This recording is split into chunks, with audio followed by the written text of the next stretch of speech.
আমরা রকি মাউন্টেনের আরও একটা স্পটে এলাম। এই জায়গাটার নাম হলো অ্যালপাইন।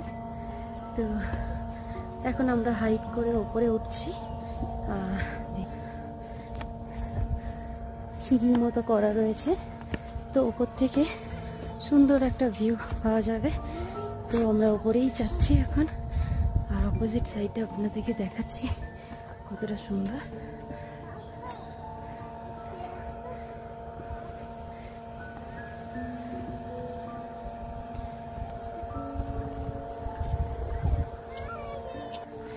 ওপরে গিয়ে আপনাদেরকে পুরো এই ভিউটা দেখাবো।